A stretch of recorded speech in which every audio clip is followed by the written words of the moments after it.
Good morning, good morning, good morning. I am so excited to be here with you today. And even though it doesn't look like morning, it is. It's just very hot where I am. So I'm closed all the curtains and turned on the minimum amount of lights. But that's not why you're here. You're not here to hear me talk about the weather. You're here because I told you today we were going to talk to two women who are raising their son, 5-year-old son, around the world. And we are going to get into it. Before we get started, I want to say hey to the people in the comments, especially my YouTube membership. Hey, Aileen, Jace, my mama's here, Lana. Okay, so the family I have here today. Oh, Ra, I didn't say hi to you. Good morning. Good morning to everyone watching. The family I have joining us today are from I have a YouTube channel called Itzafamilything, and I'm going to bring you. Good morning, Brittany. I'm going to bring you Mea and Cee. If you're watching this in the future, in the comments, say hi to Mea and Cee there as I bring them on. If you're watching this right now, say hi to Mea and Cee in the comments as I bring them on. They're your new friends. We're going to have a good conversation. Let's do this. All right, first we have Mea. Hey. Hey. And Cee. Thank you, ladies, for being here with us today. Thank you for having us. I'm so excited to have this conversation. Okay. Even though you are in different places, you are together. Yes. Yes. You're just spread apart right now. And where is your son? In the other room. In Mexico. With me. Yeah. You're in Mexico. Mm-hmm. Okay. Now, how long have you guys been on your journey around the world? Is it 5 years? How long have we been? 4.5. I feel like we've been saying that for 5 years, but okay. No, our official date is January 27th, 2020 is when we packed up our rental car and we left California. Yeah. Okay, you were in California before that? Mm-hmm. Yeah, we lived in California. We sold everything. So we sold our house. We moved into a hotel. We sold our car. We sold everything. And we went off on a journey that we thought was going to last 1 year for a family gap year, and it did not. Lots of twists and turns. If you go on a break, you're not never coming. I tell people all the time, you're not going back. Right? Like, if you can help it, you're not going back. It's fine. Just think of it as a year, but it's really going to be like the rest of your life. Okay. So you left 5 years ago, but you also said your son is about 5. So walk me through what that looked like. A hot mess. That's what it looked like. It looked like a hot mess. No, when we officially left, when we left California, he was what? He had just turned 1. He was maybe 14 months, 13 months old. But our first time, like doing a big trip with him, we took him to China when he was 4 months, 5 months. Yeah. 5 months sounds about right. Mm-hmm. Yeah. Now, this isn't me questioning your parenting at all. But now, why would you do that? See, what happened was, what happened? I was subscribed to this service, and they send cheap flights. And the flight we lived in San Diego at the time. So the flight from San Diego to Beijing was like $350 round trip.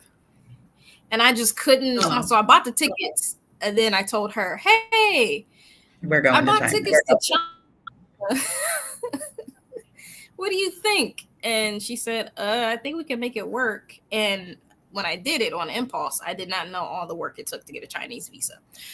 I had to take 3 days off work. I had to drive to LA. It was a whole thing.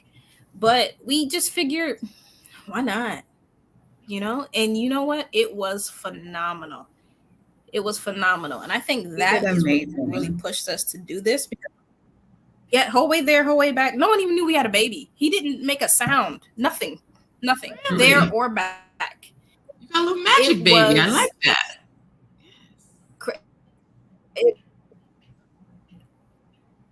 He was born for this. That's what we tell him. Okay, so China at 4 months old. 4 months is an age where people usually aren't like, can't take my child because they're gonna miss blah, blah, blah, blah, blah. But when you left he was 14 months, did you think about, how did you frame the things that people normally say they're going to miss? Like, they're not going to be in school or their family or all that other stuff. Like, how did you work through those thoughts when you thought about having your child on the road for a year, which is now turned to 5 years?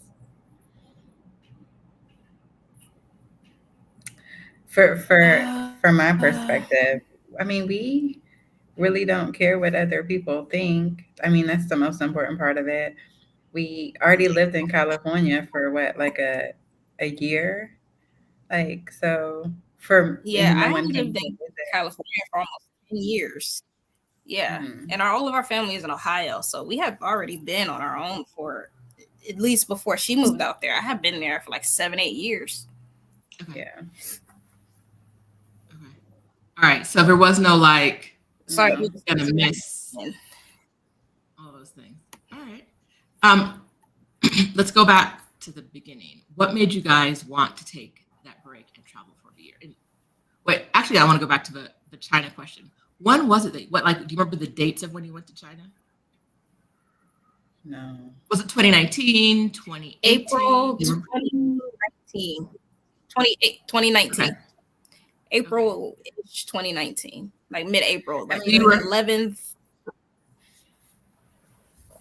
Yeah. You were pre-pandemic in China, but not by not. Oh, yeah. You got in and out. And how long was that trip?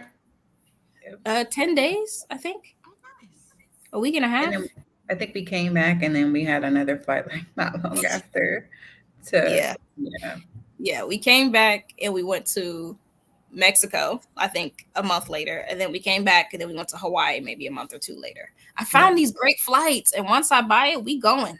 Okay, so we going. Do you mind telling us the name of the service that you were getting your flights on? Because I know somebody's going to ask. Yes, absolutely. So it was used to be called Scotch Cheap Flights, and they just changed it this year to Going. Yes. So Going. They have a free version, but I used the premium version, which I think is $40 a year, and it has paid dividends. Do you have an affiliate link for that? I do not. I think I have a referral link, but I'm not sure. Yes. Can you drop the referral link? If you see the private chat, if you drop the referral link in the private chat, I will drop it here. So if people want to sign up for the premium one, because it's my understanding that the free one gives you domestic flights, but the premium one gives you international. I don't have a referral link. But if you're going to do it, if you're going to pay for it so you can get cheap flight notices, let's get UCs. Yes. So we can do that. And it has paid us back 100 times over. Yes. All right. So we're going to get that link for y'all in a minute. Let's talk about when you decided to leave with your son. You packed up your stuff. What gave you the idea to do this, and why did you want to do it? Do you want to answer? You kind of just brought it to the table, and I think we both decided at that moment, like she just came in the living room and was like, a gap year, and you want to travel the world with Caleb. And then I think we blinked, and then we both decided that it was a go, and we just started making moves instantly. Like, what do we need to do? What steps do we need to take? How can we save the most amount of money? It was quick. We make a lot of fast decisions. Yes, we do. And I am obsessive, like maniacally obsessive. So once I get an idea in my head, I literally will not sleep until Okay. All right, thank you. Sorry, he's telling me there's some chicken pot pies. Y'all gonna make me hungry. Y'all know you can't come on this channel talking about food because I want some food. I will end this video to go get some food. I am starving.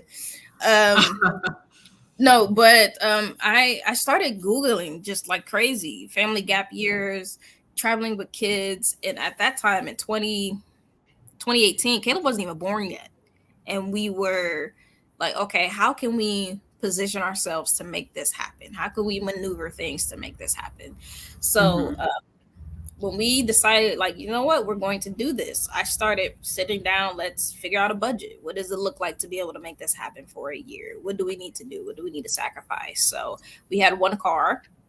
We didn't increase our expenses at the time. We had a house, so we just stayed. We stayed home. Like, we didn't go out to eat, with the exception of my pregnancy cravings. We didn't go out to eat. We just, every dollar we possibly could, we oh, sorry, I'm getting distracted by the chat. We saved every little bit we could. But what stood out to me while I was doing the research, I did not see one Black family. Not one back then. No one. There was not one. I saw a lot of Caucasian families doing it. I didn't see any families of color. Black, Filipino, Hispanic, nothing. No one. There was not one family. And I think that also pushed me too, because people didn't grow up talking about traveling internationally, right? I've been to different states, which is great, but the only people really growing up who travel internationally were in the military. Yeah. Most people don't even have a passport. Growing up, I had never even thought of a passport. Okay. So I think that's also a huge motivation. That's nice. That's a great motivation. I will say that 2020 is when my partner and I started our first Exodus Summit, which I don't think you're not in the group, but your cousin, Sarita, is in the group, which is how I found you. Thanks, Tiffany. But we were looking for families who were traveling together, and we could not find Black female parents. It didn't even have to be like even one parent, Black female, would be fine, and we couldn't find it. Nope. So I definitely know what you're talking about. Okay, so when you were in your planning stage, what were some of the things that you considered when you're thinking about where to go, what to do with the stuff you had, all of that? Like, let's start from the top. Cost of living, safety. Oh my gosh. Yes. Those two, cost of living and safety. Okay, let's stop there then. Tell me about what your thought. Okay, so I haven't said this yet, but this is part of the Pride Month series. Yay!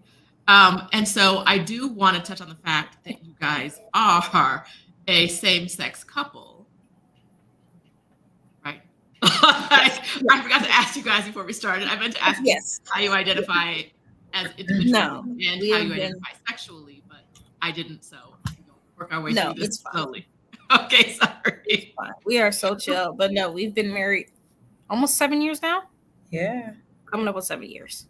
Okay, so as a same-sex couple, I do want to talk about the additional factors you had to consider or the things you had to do to make sure that this would be a good experience for you. This is the focus of the video, I guess. So give it up, because I know I spoke to someone the other day, and they said when they were planning on moving abroad, they couldn't find any lesbians, especially any Black lesbians who talked about living together overseas. And so I thought this would be a good opportunity to get a little bit more of this on the internet. So if it gets too cold, you can't really adjust the temperature. You just got to shut it off. Okay. Upstairs and downstairs. Okay. Thank you. See you later. All right. I want them pot pies now, girl. All right, see you, Mea. Let's talk about cost of living and safety and how those things played into all of your considerations. Mm-hmm. I think the biggest thing was it was easier when he was younger, right? Because he didn't talk. So it was simple. It was so much easier when they don't talk. It was easy, and a conscious decision that we made was for Mea not to change her last name on her passport. So she has a different last name than our son and I do. So we have the same last name and she has a different one. And we made that decision because, of course, for safety, right? So we've been to UAE, we've been to Egypt and places like that. Most people assume we're cousins or we're sisters or we're distantly related. So that's what we did as a kind of layer of protection. Mhm. And most people don't think about that, but I was very conscious of that. Oh, go ahead. So you guys do, Mea and C, you guys do not have the same last name on your passports? No. Or you do okay, you don't. And making sure that you didn't have the same last name. So, and like your son's name isn't the hyphenated version of both of your names. I'm guessing. No. Okay. That was No. so that you couldn't easily be identified in places where it would be bad for you. Yes. Okay. Yes. I hadn't thought about that. Thank you. Thank you for sharing that. Were there other safety precautions you took or things you considered? Depending on where we're at, we always make sure. Well, now that he's bigger, we can't sleep with him because it's a nightmare. If you slept with a toddler, you know it's a nightmare. So, but before it was always important. We got places with 2 beds, just so we could, if we had to, we just slept in separate beds if it was needed. We were in a place where we were not entirely sure, right? But we wanted to be able to have those additional. If people did ask questions like, "Oh, we're just a family, we're traveling together, we're a family, we have 2 beds, we have blah blah blah." Or if we needed to with Airbnb, we got 2 rooms. If that was something that was necessary, just to have that additional layer, I think is important for us because, when you're traveling, when you're 2 women traveling with a kid, safety is definitely a huge concern for us, especially when you're more, let's say, patriarchal countries. Mm-hmm. Yeah. I like that you didn't not go to those countries, though. You just went and you took precautions that made sense for you. A lot of people wouldn't go. They'd just be like, no. I mean, the most important thing is like we respect people in their countries too. I think that's a huge thing for us. Like we don't go in like trying to hold hands and we're like pride, clothes and like trying to push our love and our lives on them. We're just here to explore, learn, and have a good time. Yeah. And hold up, did I freeze you guys? No. Can you hear me? Okay. Like she said, I think that's very important for us is respecting other people's culture, respecting other people's religion, and not going to try to push to change their thoughts. Or we're there for a week. We're there for 4 days. Right. Not saying that it doesn't matter, but our safety is definitely principle number 1, and our son's safety, right? Because if we're not okay, we're not okay. Definitely. A few minutes ago, Igami asked a question, which I think it's on point right now. And her question was, when you travel abroad, do you house it? Do you prioritize or have any suggestions? Are we affirming hotels for families with the same gender parents? Have you found any places that knew you or guessed you were a couple and were still really like giving you their all, the kindness, the warmth, all of that stuff? And can you give any suggestions for people to look for similar things? Do you want to take this one? I feel like we never experienced anything, and I think that's the hard part when we give advice because we're so chill that we don't bother anybody. We don't push anything, so we never had a place where someone made us feel uncomfortable or anything. Did you have places where people made you feel really comfortable, though? Like the other side? Definitely. When Europe, I think we felt very comfortable, especially like in Germany. I felt very comfortable. In Berlin, specifically, I felt very comfortable just being myself, not feeling. I mean, outside being Black, you stand out when you're in most places. But I didn't feel any type of way, right? I didn't feel like people were staring at us. We were just kind of living our life. Places where it was just we had to do a little bit of explaining. Of course, Egypt, they just made the assumption that we were cousins or friends or whatever. And we just kept that narrative. No, they thought we were sisters. And then he asked me that I have a husband. And I just changed the subject. Yeah. I always just change the subject. Where's your husband? They ask her all the time. Nobody ever asks me. All right, so why do you think that is? I don't know because I don't know. Why do you think that is? I have no idea. I don't know. All right. I mean, so people are nicer to her. Yeah. we go okay because a minute ago you were like we're both real chill, and now Mia's the nice one, which makes you. I'm not. It's not that I'm not the nice one, but people just gravitate towards her. It's so everywhere we go in the world, doesn't matter where we're at, people just gravitate towards her and just start talking to her, and just everyone loves her. Doesn't matter where we're at. Well, not everyone. In China, they ain't love us that much, but No, that's not fair. I met a family. We went to a restaurant like 5 times, and that's our business. And they showed me how to make dumplings, so we had a good experience in China. Nice. Mm-hmm. Okay. Yeah. Has your son ever given you away in places where you didn't want to be given away? All the time. Yeah. All the time. He never stopped talking. Yeah. Mama, mommy, look, mama, look, mommy, look, mama, look, mommy, look, nonstop all the time. I want this. Look at this. I want this all the time. Yeah. Okay. Because he doesn't know it might be unsafe to say that. It's No. so right. And we usually explain away like, oh, I'm his godmom, so we usually just explain it away like that. Or like she's his godmom. It's not a big deal. People just dismiss it. It's not really, they don't really think about it too much. Okay. Yeah. All right. But kids, they just don't, they talk all the time. He used to introduce himself. Hi, I'm Caleb. I have 2 moms. I travel a lot with my family. Yeah. We go a lot of places and I do fun stuff. I'm like, dude, you don't have to tell every single person you encounter that. We appreciate. He said, excuse me, I know who I am. He also tells people he's from Australia, so I don't know. He saw Australia? No. Is that he what says he's Australian? He's from Australia. Like when people say, "Oh, where are you from?" and we normally say California because that's where he was born, and he'll say Australia. I have a dog. Like, what are you talking? This whole imaginary family you have.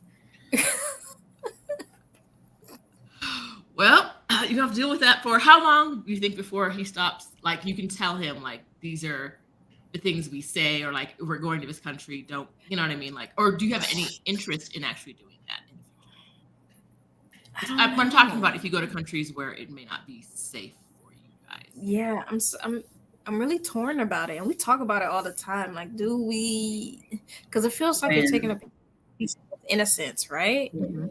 And he's so sweet and so gentle. Yeah. And you want to protect them, but you want to keep their innocence as long as you possibly can, right? Yeah.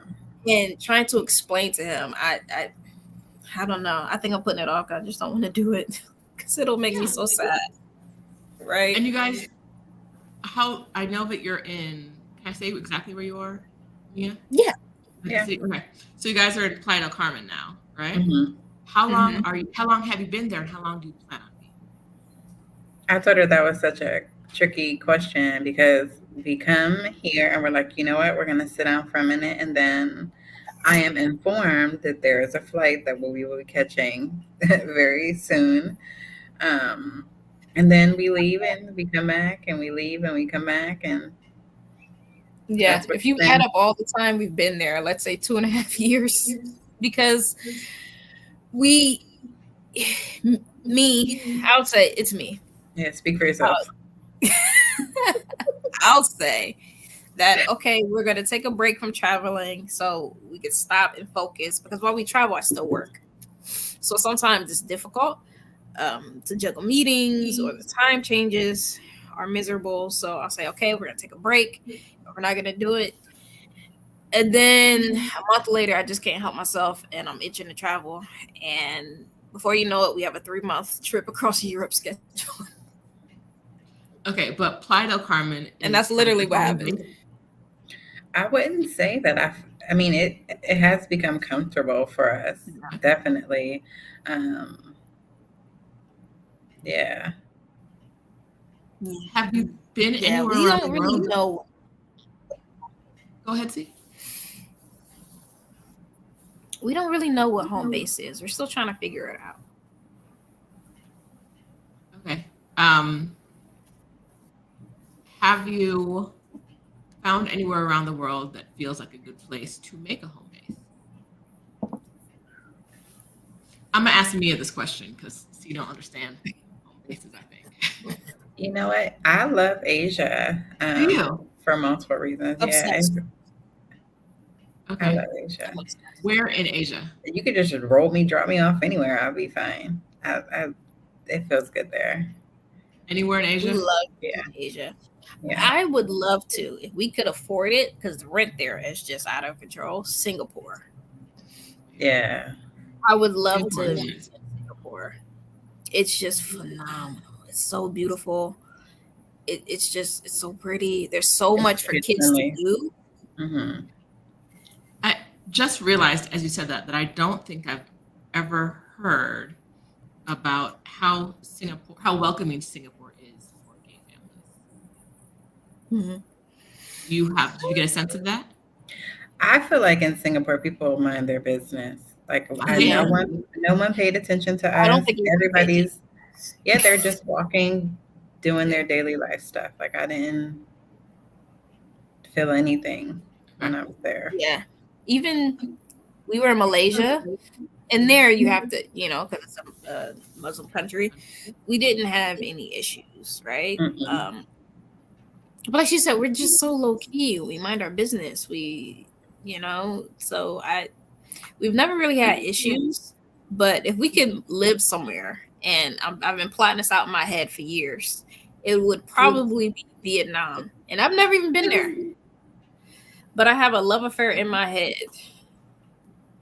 that we are going to move there. This is me not saying anything because I hate Vietnam. What? But you guys, no, it's very personal. Like your experience in a city creates your idea of the city. Because if you haven't been there, right? Like if you haven't been to any city in the world, it's easy to kind of like accept what other people say or like do some research and feel a kind of way. But when you've been to a city, like what you experience is how you like. You know what I mean? Everyone, I hear people really enjoy. So actually, someone I met in Vietnam, I saw her when I was in Dublin, and she was like, "Oh, I loved it there," and I was like, "It was such a terrible experience." Like at the same time, so we were there at the same time, and at the same time, when she was having a really lovely experience, I was hating it. It just mattered, whatever. But yeah, no one's ever gonna come on this channel and say Vietnam without me saying I hate that place. But like your mileage may vary. Like people really love it, not me. And I didn't love Malaysia either, only because of what and the humidity.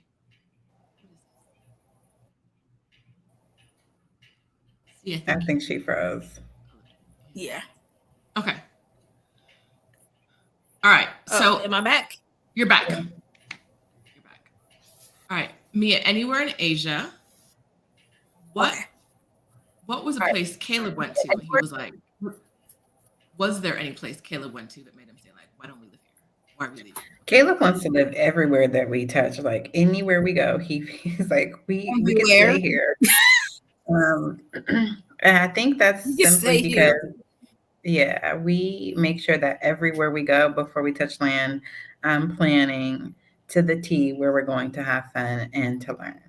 So there's no like super bored days for him. So I know for a fact that, which is so crazy, he loves Singapore. He was really into Malaysia because they have a lot of STEM programs. So he's really into learning. And he was He was there for 1 month and she didn't sign him up for a whole situation. And we get an email like Caleb's been accepted into the program. And we were like, wait a minute. We're not even there anymore. We back in Mexico. She didn't sign this dude up for a whole class.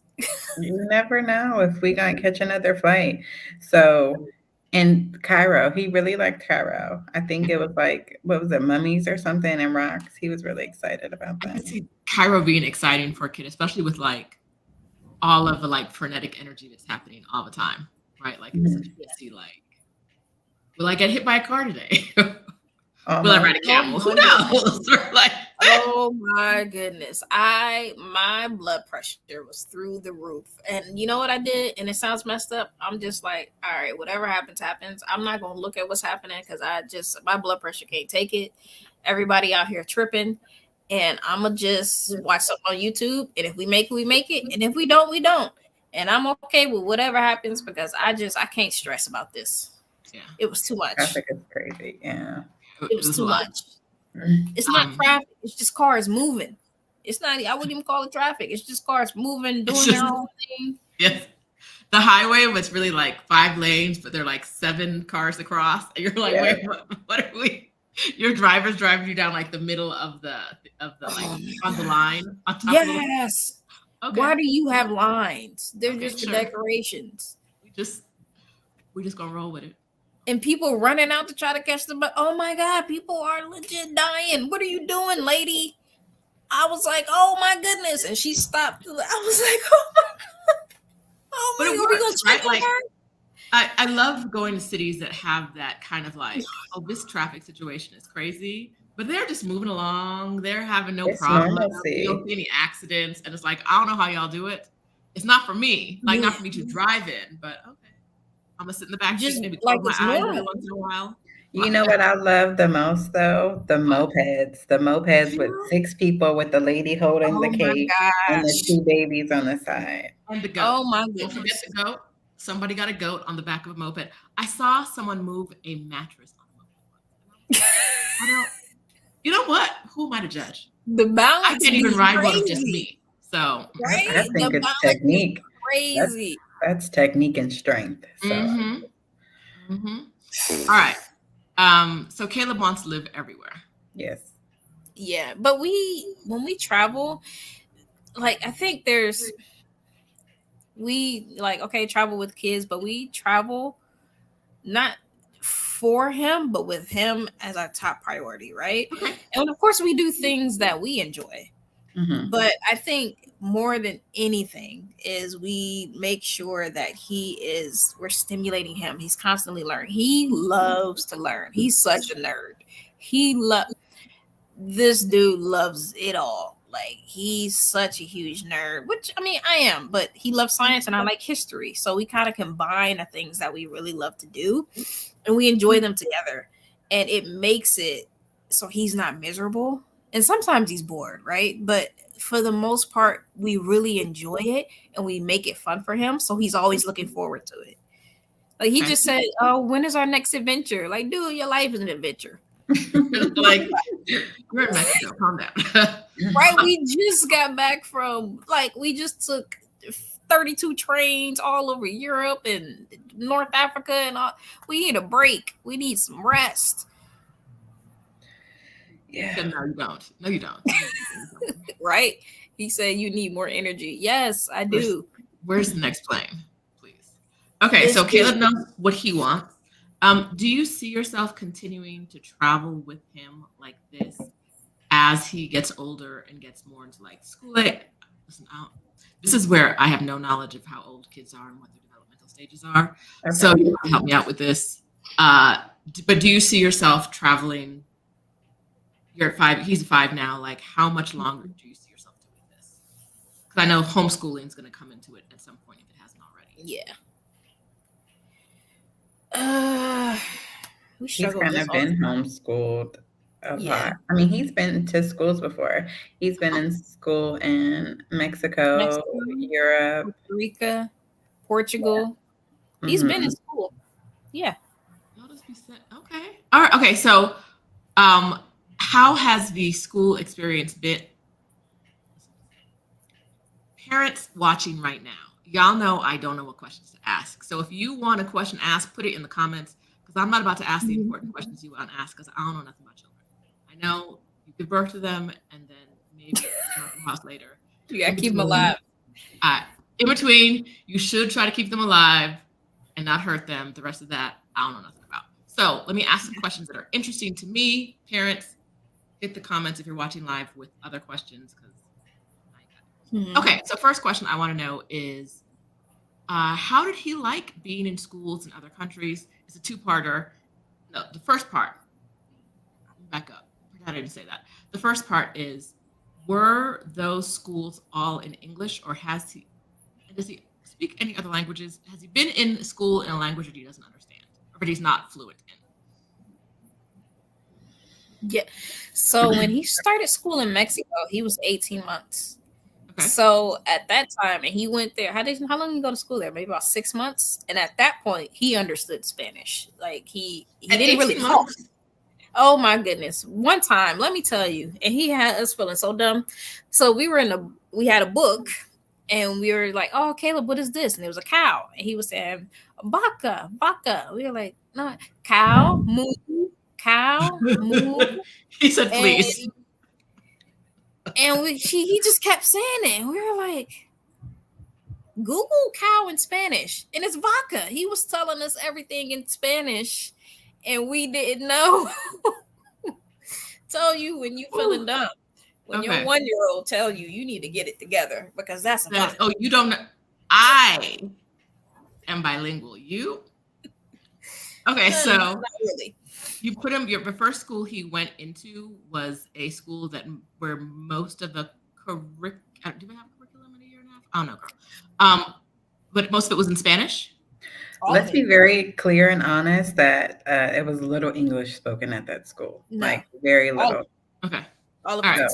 Like So even you interacting with like the administrators and the teachers, very little English.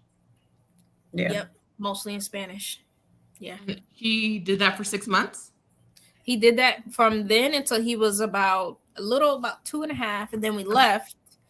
And then we went to Costa Rica, and that was bilingual with English and Spanish. Mhm. But he understands Spanish.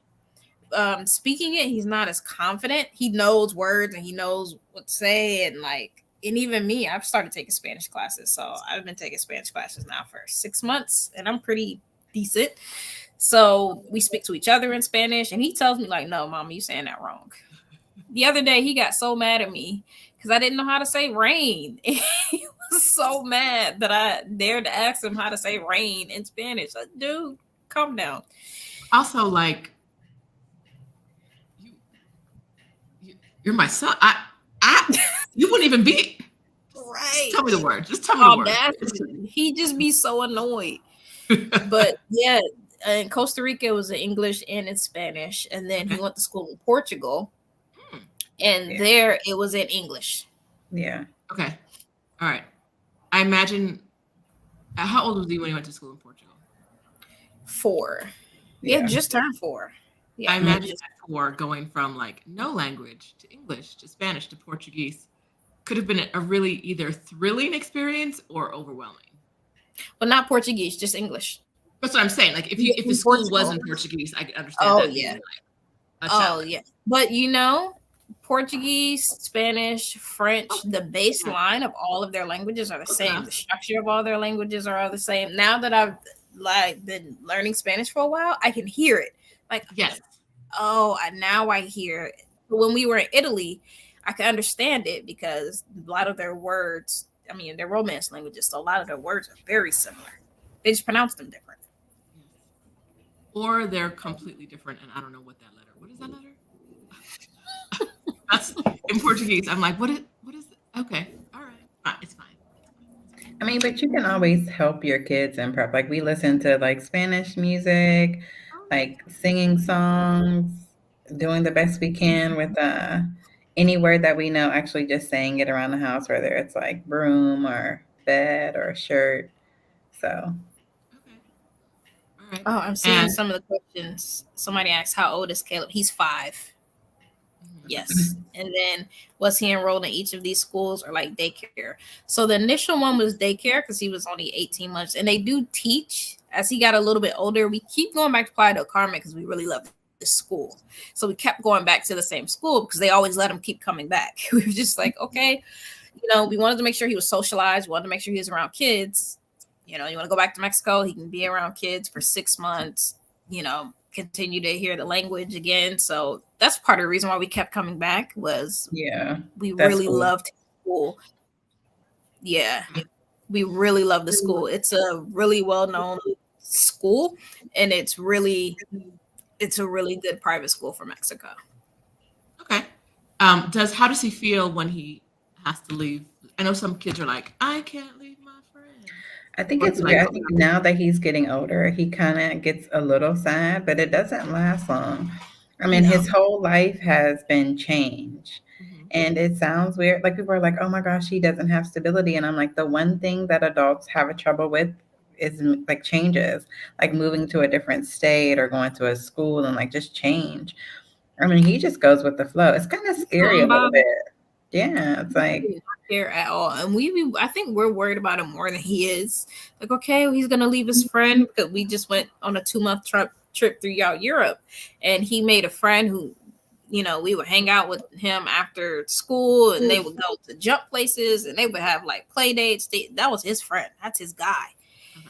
and he was just like, okay, well, I want to do the adventure with mama and mommy. Okay. Like he hasn't mentioned him at all, which is weird. In like 4 months. yeah. I guess I always think about the way kids socialize based on how I know kids to be raised, but you're raising him in what could be considered a non-traditional Yeah. manner, so that like he's not going to do the same things that other kids. He knows he's going to have another friend in another country in a couple months because at least one of his mommies can't sit still. So, yeah. Okay, so school. Your guys are not committed to a specific home base. Do you think you'll be more likely to be committed as he gets older? No. Okay. All right. I do not I'm know having a how time this lag. works. Understood. I don't understand. I don't know how this works, but do you expect that getting him into schools for shorter periods of times is going to work also when he's older, or will you have to do a different method, like pure homeschooling or something else? Or do you have what are your plans for his education as he gets older?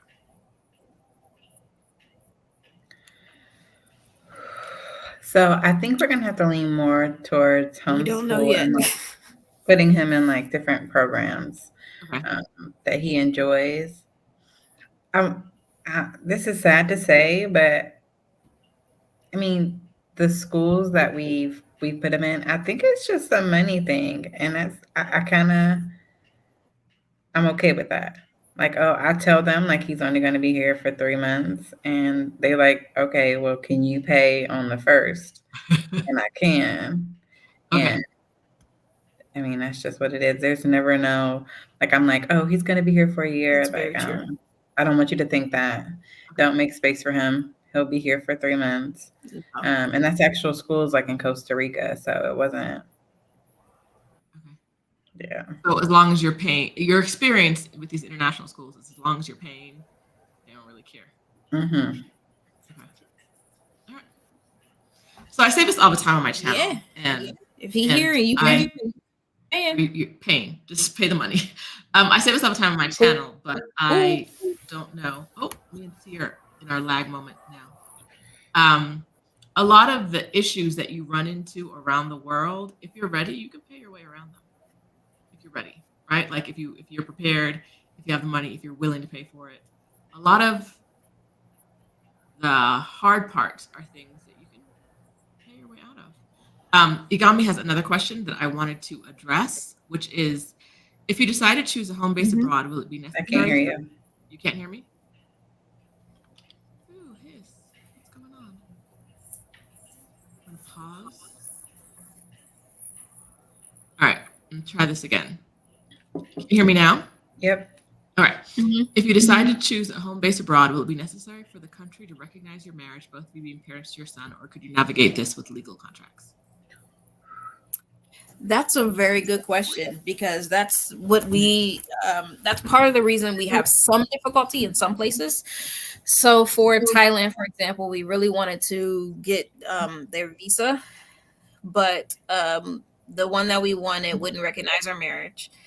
So I would be able to apply with Caleb because I'm his biological mother, right? I gave birth to him. So I would be able to apply with him. She would have to apply separately, single.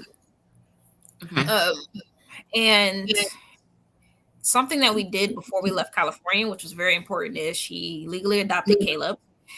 It wasn't necessary, but we did it just in case we moved to like Florida, Georgia, or something like that, where one of those states would make it difficult for us. So we did the adoption in California before we left to make sure we had all of the legal paperwork. So she is his legal mom, right? We're both his parents. We have the court paperwork, and you can take that. They can't overturn it. They can't take it. It is what it is. So in some instances, it does determine where we do go. So, or where we will apply for visas. So, one that we were considering for Europe was the Spanish digital nomad visa, and we could apply as a couple, and that allowed us to be able to stay in Europe for at least a year. When that was something that we were mulling over, but I just couldn't take. I just couldn't take the conversion. It was just breaking my heart every time we bought something. So couldn't take it. But yeah, it's a huge consideration for us. And most of the time, Mia typically handles like enrolling him in school, doing all of because I'm typically at work. So any paperwork, birth certificate, anything, we've never run into an issue in terms of in Mexico. We're both on his birth certificate. That's never been a problem. Mm-hmm. We have temporary residency in Mexico as a family. That wasn't a problem, right? So we haven't run into it being a huge problem so far. We do plan on eventually applying for Thailand's digital nomad visa, and we'll have to navigate what does that look like, right? So but we do have to work around it. So someone asked, sharing type of work you do and if you are self-employed. So the plan is we qualify because of our income, right? And since she's a stay-at-home mom, what we did is I started my own company recently and pay her through our company, pay her through my company. So she meets the income requirement individually as a single person. And then Caleb and I meet the requirement as a person with a dependent. So that's kind of how we work around it. So yes. Okay. We're both okay with we're okay with that. I think people take it too personal. Yeah, like, oh yeah, like if this is what I need to do to get around it, then I'm okay with I'm single today, a couple days until the process is over. I think it's brilliant. Like, okay, so you guys are doing something that I think more people should do. And that's kind of like, it's like with Mexico. You hear these people and some of the complaints are very valid about getting the visa and how much the temporary visa or permanent visa, how much harder it is. But you guys saw an issue and then worked from a distance, from time away, worked within the system instead of just saying, it's never going to work for me, all of these other things, or these are things that are my way. You found a way around it. And I think that's brilliant. And if you want to be in the country enough to say that you're single, exactly. I mean, do they ask for if you have a marriage certificate or anything? Unless you say you're married, how do they know you're married, right? I apply with Caleb. I provide his information and she applies, and that's what it is, right? So it's not really a big deal. And so now, even with starting my company, that's made it easier for me to be able to issue, employment records like, hey, yeah, she makes enough for X, Y, and Z, right? And then we have our joint taxes. If we, they need more stuff, but we can make it happen. We look for how can we make it happen. We don't just kind of throw. At least I can't. There has to be a way around it. I will figure it out. Obsessively, you will find a way. How are we making this happen? Yeah. I love that. Yeah. All right. So the people want to know what kind of work you do. Do you mind sharing that? You don't have to get into specifics. Sure. I am a technology consultant. Hold on. Yeah, go ahead. This is our second business because it's a family thing. It's a business. Okay. Just wanted to put that out there. So it's a family thing. It's a business. Our blog. We pay Caleb to be our model. Because we're saving for his retirement. Okay. So yes, it's a family thing. It's definitely a business. And then for what I do for my full-time job, I'm an HR technology consultant. So I help companies install payroll systems, optimize payroll systems, timekeeping systems, HR systems. So I do that from around the world. And I just recently started my own company, like last week. Yeah. Oh, okay. So you are currently a remote worker. Yes, I've been working Who has remote your own company? since right before the pandemic, Okay. and I have my own company. Yes, two companies. Okay. Sorry, she said we have our two companies. So I'm dropping the link to your blog here, and someone says you should have a YouTube channel, and they do, and it's linked in the description of this video. All So- 4 videos or whatever. Yeah, we're We can doing do better. We're better. gonna do better. Okay. Let me. But I think that's something that people also need to talk about is the financial implications of going abroad. When we left California, since the time we left California to now, we've increased our income 5 times Woo! and tripled our net worth. I mean, do you want to give us a little roadmap, or like, is there? What we really focused on, right? Because it was cheaper to travel than it was to live in San Diego, right? Mhm. We had a house, we had a mortgage and everything, and which was great, right? I had bought the house before we got married, when I was 26, and like, because that's the thing you do, you buy a house, right? And I mostly bought it because I was single and I didn't have anything. I needed tax write-offs. Truth be told, I need tax write-offs, so I bought a house, right? And I didn't really want it, but I got it because that's the thing that you do. And when we got together, we got married, we were really looking at what is our goal, what is our plan, and I really am set in my mind about retiring at 45. I'm very adamant about it. So what we did was after COVID and I got laid off, it was a huge blow, right? So we had a baby and he was 1 at the time. We don't have health insurance. I'm laid off. What do we do? And I put everything into building our blog. I mean, Mea was a trooper because I really wasn't, I was there, right? But I was up all night writing. I was up all night researching. I was trying to figure out SEO. I'm just trying to make it work and make it happen because I'm putting all my eggs in this basket until I can find another job. And she was a trooper. She was phenomenal. And really, if it wasn't for her, there's no way I would be able to do what I do. If she doesn't do what she does. So after taking that time, building up the blog, we eventually started making $5,000, $6,000, $7,000 a month from the blog.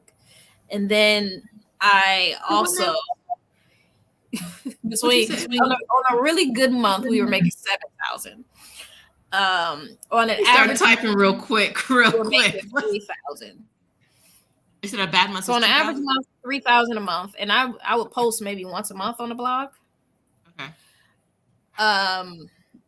Yeah, so that was passive money at that time, and then on a really really good month, we was making 7,000. And being laid off really pushed me into having multiple streams of income. So I found another job. I was able to have another job. And along with having another job, I was able to also do consulting work on the side part-time. So part-time, I would consult, but I would be able to charge more for consulting than I was getting for my full-time job. So I would just be working on the weekends like crazy, right? Putting in 12 hours on Saturday and Sunday to make up that work that I missed during the week. So it got to a point where I was making double my salary from contracts. And we just focused on investing, just really setting a goal, focus on investing, focus on putting money in a Roth IRA, putting money, maxing out our 401k. Recently, like I said, putting our son on payroll, start his retirement now. And with starting my company now, like she said, turning myself into an S corp and putting more money into her retirement and paying her and putting money into her retirement. So really focusing on those avenues to so we don't have to continue to work. And side note, making sure that you ask for what you deserve. That's a huge part of it too. Oh my God, yes. Yes, that's part of the reason why our income has gone up so much is because she was like, no, that's not enough money. You're not asking for enough. That's no, absolutely not. You will not. And then I started taking on that mindset, right? And I had a hard time with it. And the more she's pushed me. So even now when I get calls, don't contact me for less than 75 an hour. I don't contact me. I don't talk about it. I don't open up my laptop for less than that. But she really pushed me into that. But it got me to a point where now I can work half the time because I'm making twice the money. Right? So eventually it'll be I'm working 6 months out the year, and the other 6 months I'm just enjoying life with my family because I've made what we need to make in a year in 6 months. Because she's really, really pushed me into no, you are amazing at what you do, right? You deserve it. And I really started to once I started to believe that and really started to have more self-confidence and okay, I'm going to ask for what I want. It just the floodgates just opened. I love that. There are a couple of different things floating through my mind right now. One is that I want to talk about the different streams of income. Two, I also want to get a little deeper into Mea. I want to ask you some questions I would normally ask when I would ask a woman when her partner is not here. Okay. So I'm gonna need you just pretend you're not here for a second. Mea, I can take her out if we need. No, I'm kidding. No. You've been a stay-at-home wife, mom for a while now, right? Mm-hmm. How long has it been? I don't know. I actually don't know anymore. It's been a while. So you have not. Is the blog yours? Like, are you doing work for the blog, or is C doing the work? No, she writes, and then I do all the other amazing things. She does. I create relationships, partnerships. Yes, she has gotten us some great partnerships with just with cities, with Berlin, with Amsterdam, with Copenhagen. I just do the writing. She is literally the backbone. Okay. Sorry, I just have to. One of my friends just asked me, like, why do you keep saying that you're a stay-at-home mom? Like, you work.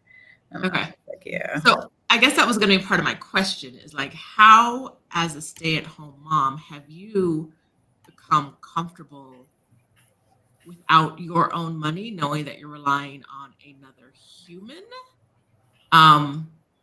especially in your situation as two women whose marriage may not be, you guys are married, right? We talked about that. Yeah. Marriage may not be recognized everywhere. How did you get comfortable with that? And how does being on her payroll impact your relationship at all? The first part of the transition was really difficult for me. Like,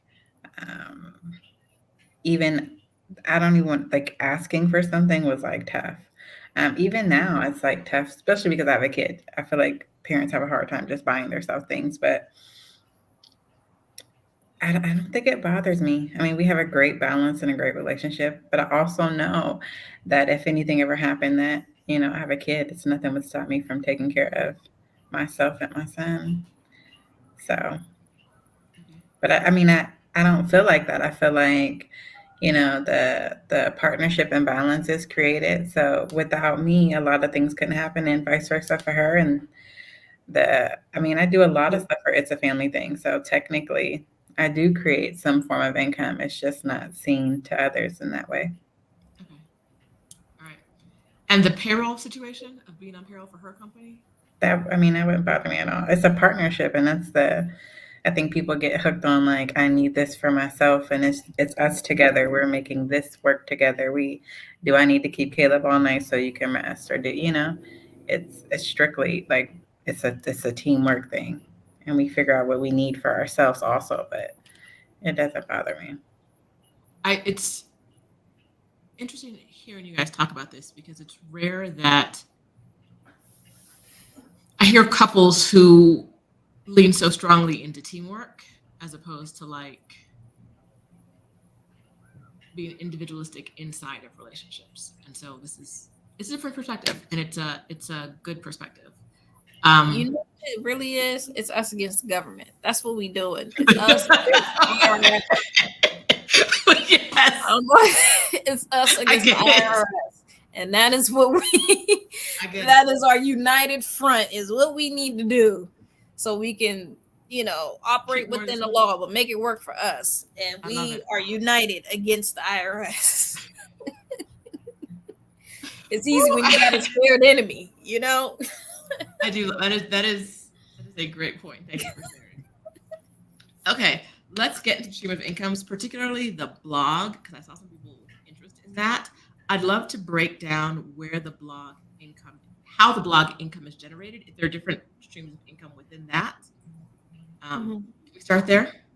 Yes. And admittedly, I have not worked on a blog in a little while. I've been I wouldn't say lazy. I've just been so busy. So there's money from display ads. So I'm part of a media, I don't know, publishers type of thing, and they pay out once you hit a certain amount of page views per month. So once we hit 50,000 page views per month, we were able to be eligible for that, and that brings in. It depends on the time of year. Right now, it only brings in maybe $100 or something a month, because I haven't worked on the blog in a little while. On a really really good month, especially Q4, when advertisers, they're throwing those dollars out for ads, and we have family content. Be 13 to 1500 a month, and then the other side is from affiliate links. A really big one that we use is Amazon, and Amazon, on a really good month, 5,000. Now we're averaging only maybe about 500 a month. And of course, the blog, you have to put more effort into it now. Of course, I've built it up and we have some content and everything, but with AI and a lot of people creating websites and mass generating content with AI, I write all of our content. So ours isn't generated by anyone. It's based off of our true experiences, and we don't write about places we've never been, right? So it's our true, authentic experience, and we really want to help parents. So I'm getting back into writing again. Now that we had our grand adventure around Europe, sharing that and sharing tips and advice, and yeah. So that's kind of how it works. Okay, that's actually great. Hearing your Amazon numbers is crazy because I don't think I've ever broken like a $50 month. So to hear you say, Oh my goodness. yes. Well, also, okay, It was raining for a minute from Amazon. Amazon was putting Caleb through college. It was raining. love it. A part of it for me is that I feel conflicted about that because I don't think they're a good company, right? And so pushing business to them makes me feel kind of a way, but I also know they pay. It's this weird thing in my brain that like. I think we recently talked about that. If you look up most companies that you use, whether it's the toothpaste brand you use or whatever, there's always something on the negative side. Yes. So then who would you make money from if you kept your morals together, right? So it's kind of like, no, it's true in the sense that like it's very. I saw someone quote the other day say something about, I can't remember, something like, I wish I had a friend with a boat, but they all have good moral. We're all like good people. And there's okay, so I'm of two minds of this. Some of these companies are truly terrible, but at the same time, we can't assume that every body that's making money is like abandoning what's right? So like that's just not true. But Amazon be paying y'all. Like Amazon does. Woo. It does. Yeah. Amazon pays. And it's hard, right? You're conflicted because you use it as a consumer, right? And I'm just like, you're always so torn. But you're always so torn. And this was not to like try to get you guys in like any kind of moral dilemma. Listen, if it's paying you money, I keep doing it, right? You will But not. also reaching out to companies and creating affiliate links and partnerships is a very important part of it too. Okay, so have you reached out? Usually, when I join an affiliate program, it's because I just see that they offer it. Have you reached out to companies that aren't publicly offering affiliate programs? Sometimes I have contacted a company and they actually created an affiliate link because I convinced them to. And then I also found the people who could start the process for them so they wouldn't have to do it. Mia, are you looking for other work? I'm telling you. So for her birthday this year, I said, okay, for your birthday, your gift is your own company to do, because she's just so phenomenal, right? I don't know if you need to be a career coach but she's helped so many people launch so many things, and they need to start paying you because I'm just like, man, so phenomenal. Right? Yeah. You gotta take your own advice. She's so good at just finding out what someone's good at. Like, okay, you should pursue XYZ, and here's how you can do it. So thank you, Lana. Start your own consulting company. That's what I've been telling her for years. For her birthday this year, I said, here, you need to file your LLC, and we need to make this happen. Oh, okay, Mia. My business partner isn't here, but I think I'm gonna say we want to talk to you about looking at sponsorships for Exodus Summit this year, because apparently you two have the answers, or you have the answers. So somebody asked, "How do we meet?" He said, "Mia got that quiet fire." How do we meet? How do we meet? We don't know. We don't.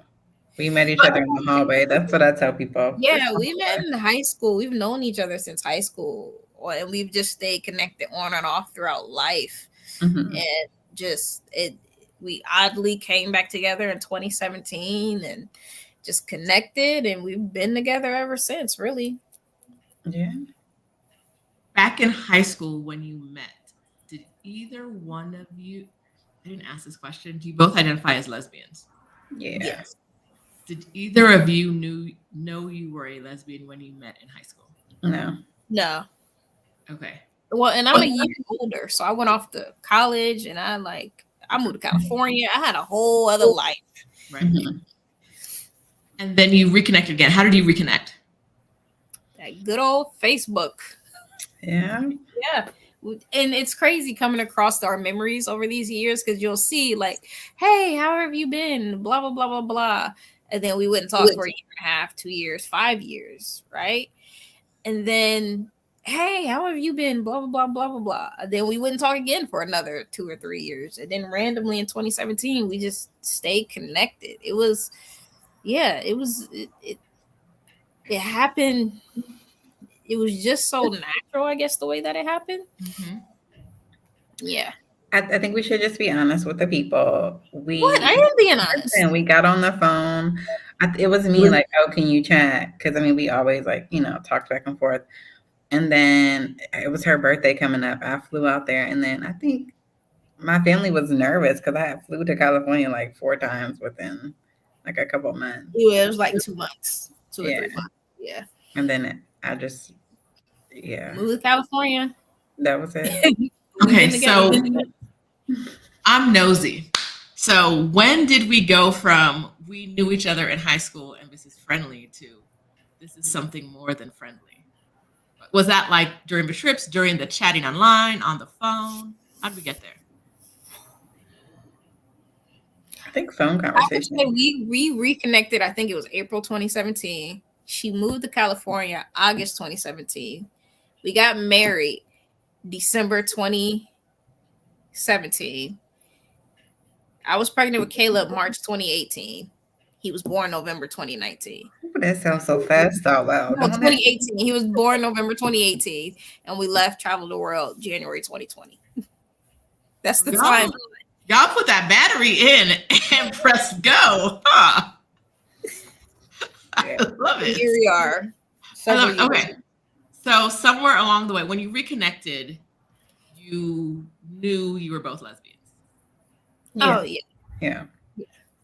And then along the way, online typing over the phone, the love blossomed. Yeah. Well, we talked about like, what do you want out of life and what you know what I mean? Just what do you want, right? Because I got married. I had a previous marriage when I was younger. I was like 22, and we talked about that, and we just talked about like just growing as people, and we talked about what do we want. We knew we both wanted kids, and we knew just all of the things that we wanted out of life. And we had gotten out of some not good relationships, very toxic situations. So I think that was also, we were just in the beginning. It was really, people think like no something. No, we were legit just friends, like pure just friends, nothing. Just, and I think over time we just started talking about our different wants and our different needs and blah blah blah blah. We were like,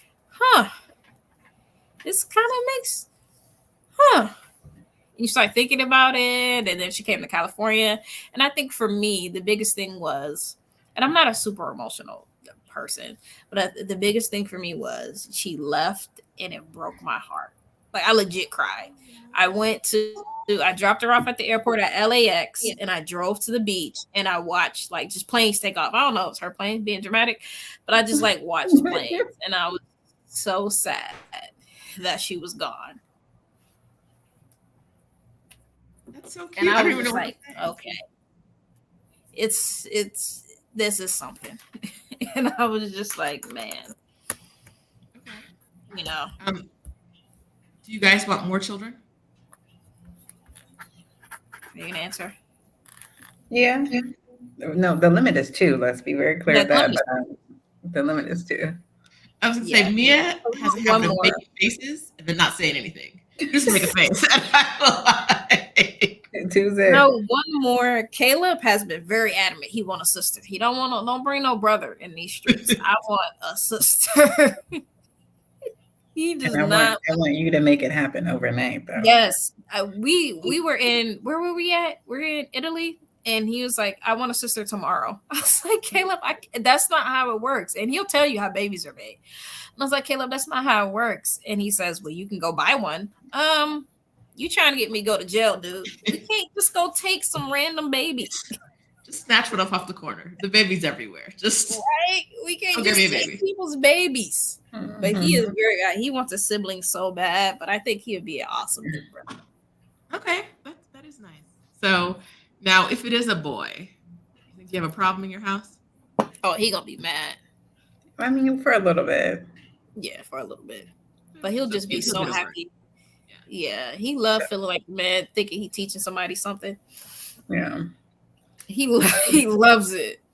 No, what you need to do. He quick to tell somebody what they need to do. He quick with it. He knows. He's been here before. He knows.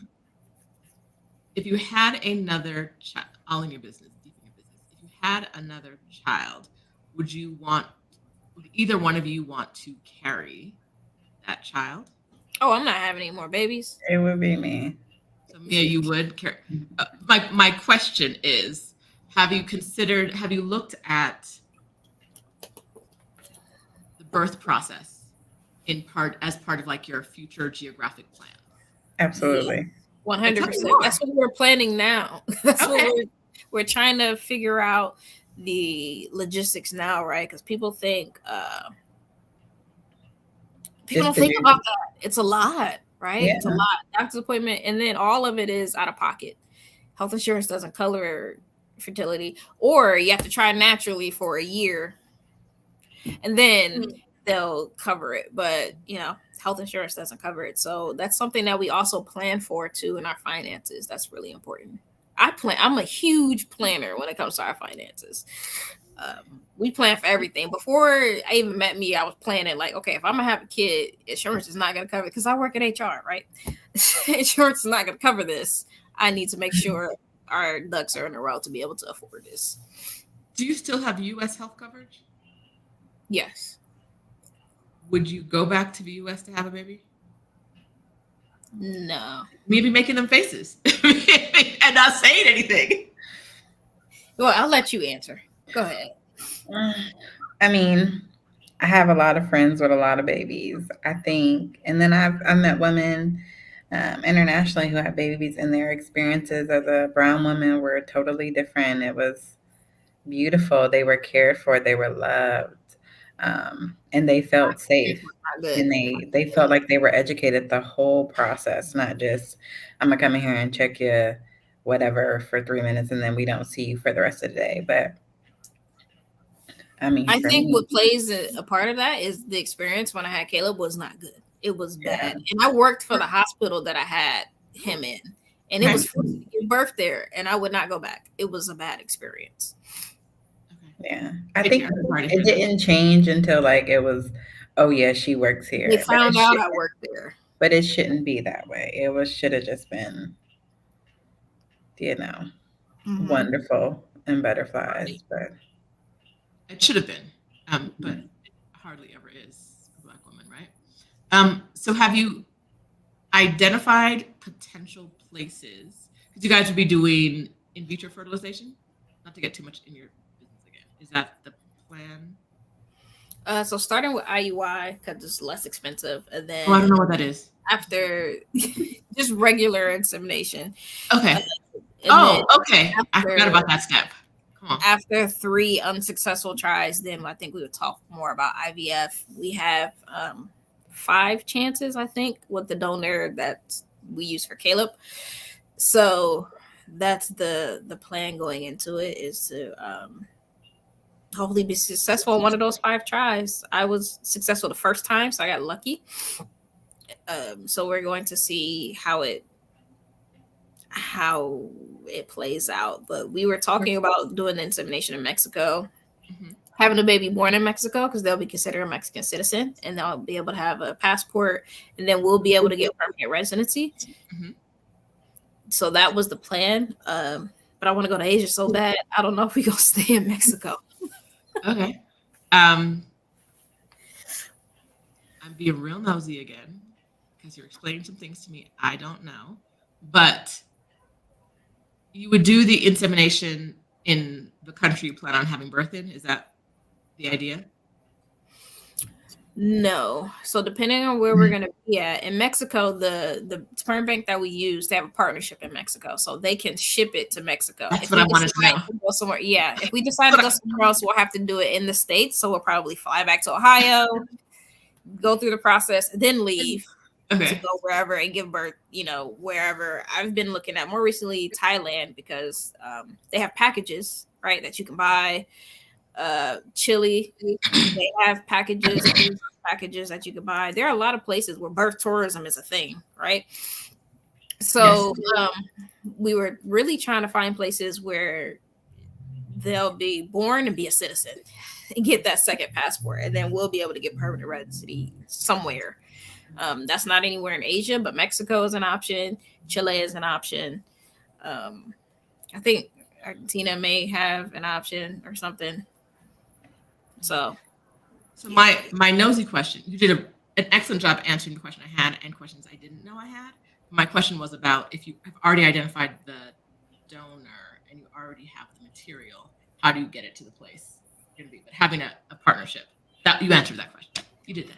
Thank you. Yeah, they already have established international partners because they're an internationally recognized bank, right? So we didn't do there are other people who do the backdoor way, right? They get a cousin or a good friend, and we didn't do any of that. We went all through banks, all through everything to make it the legal process a lot easier for us, to make the adoption process a lot easier for us, to make everything above board. Listen, Mea, I need both of you for different things. Like, I need Mea for the business, but I think I need Cee for like my life. Because when you say obsessed with me, I be like, whatever. I'm pure vibes. I'm very much like, whatever happens, happens. And you are like, boom, boom, boom. Did the research, know the answer, know how to get around the thing. I like that. So, I'm loving this. I'm loving you guys together. You know what? We fit our personalities and our everything complement each other so well. I think where I lack, she is her strength, and where she lacks, I'm her strength. We just have such good We just are compatible. I think that's a big thing. People just don't be compatible in general. Right? I just think we're so compatible with our personalities, what we want out of life. And I think that's a big thing too, because we've run into people who want to be digital nomads and they drag the other person along, right? And the other person's going with it because it makes their spouse happy, but they really hate it.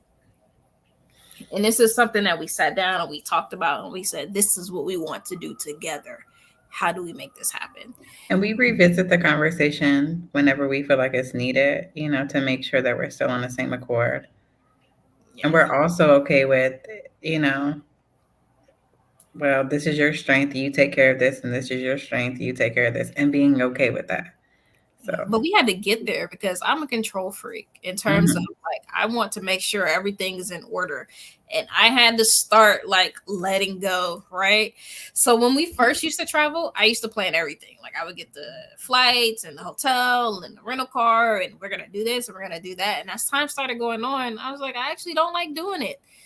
And Mia was like, well, it makes more sense for me to do it because that's just my thing. As Caleb started getting older, she was like, all the things that he enjoys doing. I know his schedule better because you're at work, you're at meetings. I know when he eats. I know when he does XYZ. I know when he does XYZ. And I was just like, why am I doing this?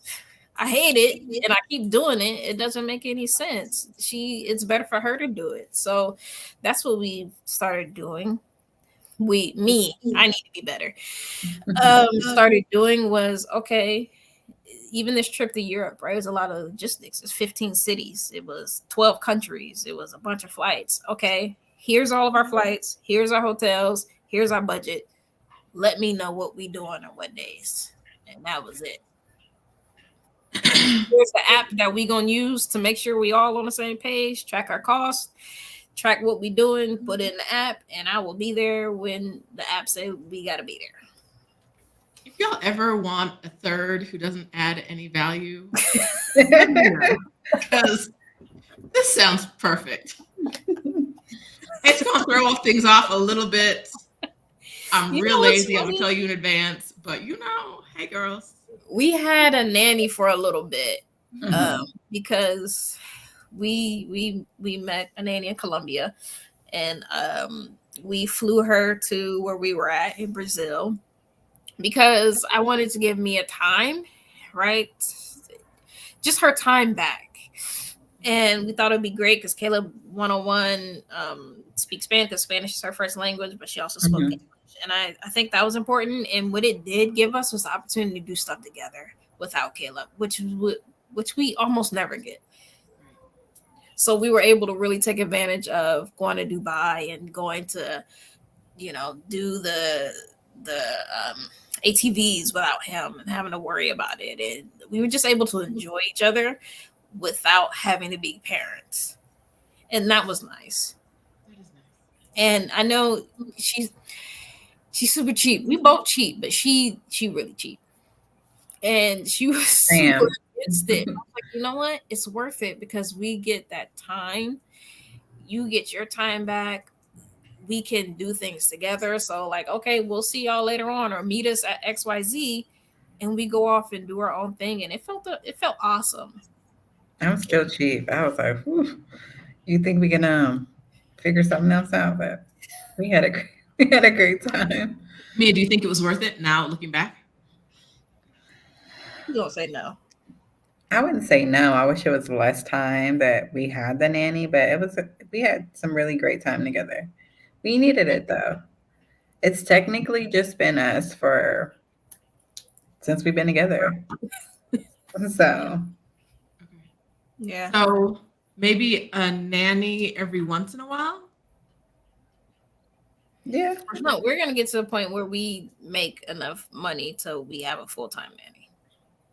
With a second kid. Because I'm older now. Because I was 29 when I had Caleb, but now I'm 35. And them sleepless nights, it's rough out here. So no, we gonna have a nanny. Okay. We just need to make more money. Mia, as a frugal person, how do you feel when C says that? I mean, Now I feel like I understand, right? And I'm okay with, I want to make more money to live comfortable. Comfort is now becoming super important to me.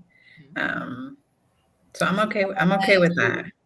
Clap for that, because it has been, we are both not, but she's super cheap, but I'm cheap, but she's super cheap. But I think now we've finally got out of that scarcity mindset. I think part that's and when you grow up and you don't have a lot, and then your parent, you just grow up, you don't see people who have some sort of wealth, who make six figures, or who, people who are millionaires, because that's what we're striving for. But then learning the investing and like feeling good about spending money, I mean, that's the tough part too. Right. Yeah, but also allowing ourselves to be comfortable. I think one good example is on our way back from Germany, I bought business class seats. We usually fly on points, but I was like, you know what? They don't have a points program. I'm just gonna buy the seats, and it was a reasonable price. And right after I bought it, I instantly regretted it, and I was just like, man, that's so much money to pay for flights. It's so much money. It's so much money. And I was kind of agonizing over it for a little while. And I talked to my cousin about it. Tiffany, Victor got me out of this because he said, you, in a grand scheme of things, that flight, how much did it cost you? And I said, a week's pay. He's like, okay, it's not breaking you. Yes. Your family's going to be comfortable. You're coming from a long trip. You'll be able to lay down, take a nap. You'll be served. You won't be overtired. You won't be exhausted. What's the problem? And I started thinking, like, what's wrong with enjoying what you worked so hard to get, the life that you've worked so hard for, right? What was the sacrifices in your 20s? It was for this, to be able to enjoy things like this. So I was telling Mia, because sometimes I agonize over it, and then after I pull the trigger and we have the experience, I'm grateful that I did it, but I do agonize over it. And I'm just like, okay, I need to make that money back. So I'm going to go try to find another contract. I'm going to go do X, Y, Z, but I don't need to.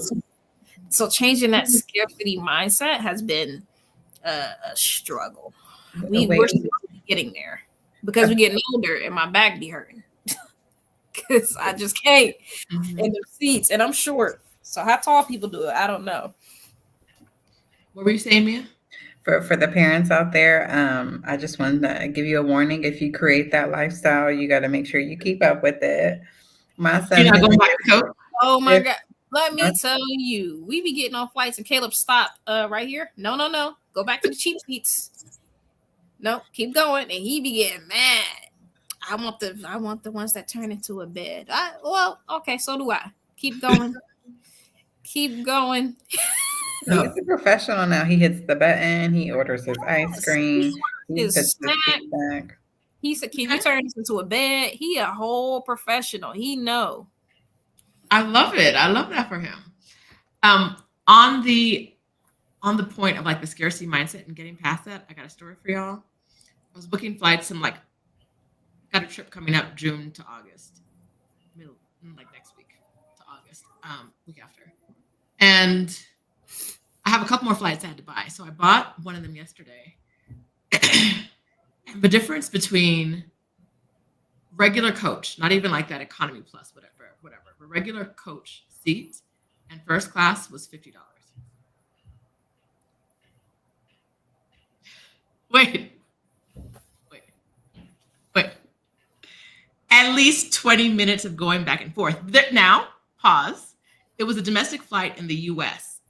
With my status on that airline, I'm eligible to be upgraded on domestic flights to the US, but I usually don't take domestic flights in the US because I live in Mexico, right? And so part of the benefit of having status is the upgrades, which I never get to take advantage of. So I spent so long being like, should I just leave it to chance and see what happened?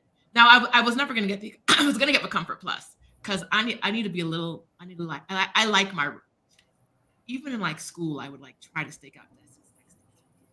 I like people being all, please get away from me. So I was definitely doing like the Comfort Plus and Comfort Plus to first not business class, first class was $30. And I was like, Mia rolling her eyes at me. I can see For her. one person, we would have been like, one person, man. When I fly by myself, when I'm by myself, I be balling. I be like, let me go ahead and move my seat up to. I be balling by myself. I really was like, because I don't get to get upgraded. I always hear my friend, you know what I mean? I got an upgrade. And I'm like, it's been so long since I tend to buy myself the best seats, right? And so I was like, let me take this chance again. And I was like, no, because if they don't do it, I'm gonna be mad in the back of this flight. I'm gonna be like Caleb, like, why am I still walking to the back? What happened? What? People don't realize they treat you so much, and people are always, when we get in line, like we're flying from Singapore, we're flying business class from Singapore Airlines, and they did not expect that we were supposed to be business class. Somebody said like, oh, you're in the wrong line. I think somebody said something like, I know I can read. No, he was like, oh, this is an economy, and I was like, okay. Thanks for letting me know. Like a suitcase, like you can. And one guy was so mad. We were getting Caleb set up, like getting here's your headphones, here, like we were getting them all together. And one guy was like, he gets to be in business class, and yep, go ahead and walk to the back. Or are you all in your feelings? I think, especially when people think they're going to get, people don't think kids, ignoring the fact that you're black, we're black, ignoring that, people don't think kids deserve nice things. Right. So they're in the back. Oh my goodness. Which let's talk about the fact that the back of the plane isn't as nice as it used to be, but you're still getting on this magical machine that, if it don't fall out the sky, God willing, takes you around the world. Like, it's not like you're still enjoying something that a lot of people on this planet will never get to experience. Yes, most people can't. And you mad that a kid is I hear that a lot, that like I've read somewhere, and I'm like, I've read this, and it like, and we've never cared. We gonna do what we do. We paid our seat. If you don't like it, fly private, right? But I read something, and it really, really made me. You're entitled to a child-free life. You're not entitled to a child-free world. Ooh. So if you out in the world and you just out here, kids are allowed to exist. They're allowed to exist. They're allowed to be here. They're allowed to be in business class. They're allowed to be in first class. Caleb is in the lounges with us. We go to the lounges. He chills. Like, I bet they love on him on the lounge, don't they? And the flight attendants just loving on him. Man, that dude be living. And everything, all these cards that we use are the status, like you said. Mia just told me this the other day. No, you earn that status. You got platinum status. No, you tell them I'm a diamond member, and it says that I can check out at 4:00. So we stand here until 4. Figure it out. You know what I mean? But we're not being rude or anything. But it's just, no, you don't take, you know what I mean? Like, you don't like, oh, okay, and coward. No, you've earned it. You need to ask what you deserve or what you've earned for, what you're entitled to. It says it right here on the thing. And let's not get around the fact that earned is often paid. Like, whether we want to talk about it or not, you're not diamond status because you got up and tap danced and they were right. Good. I've paid you tens of thousands of dollars. A lot of money. Exactly. Even if I tap dance, that was still my time. So right. Yes.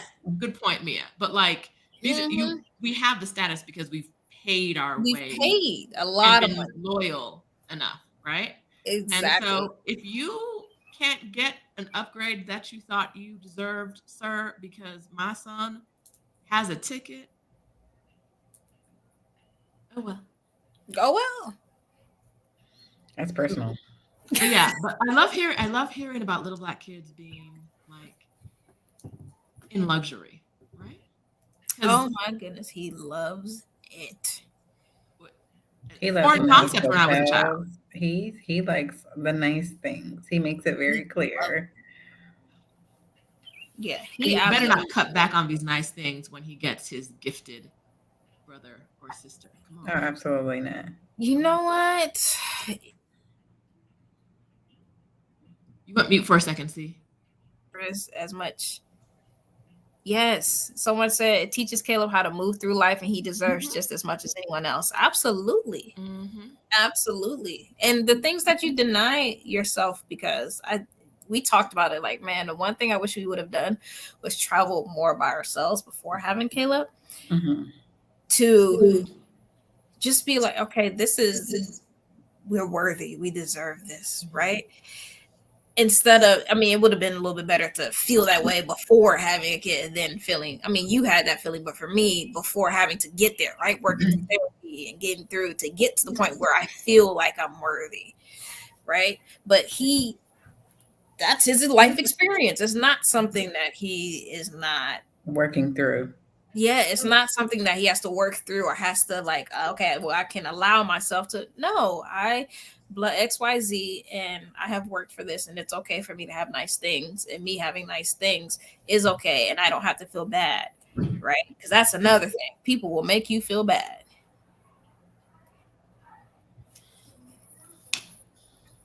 Must be nice. Man, them passive aggressive comments, yes. Okay. All right.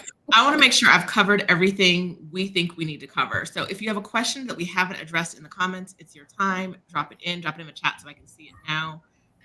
But I want to ask you guys, is there anything, if you guys are models, Mea and Cee, if you're models for Black, female, lesbian couples moving through the world with a child, what haven't we covered that you'd like someone to know about, think about, consider, if they want their journey, a journey that's a little bit like yours? I would say, at least for us, the difficulties that we run into is community. Okay. It being able to build and maintain a community is difficult.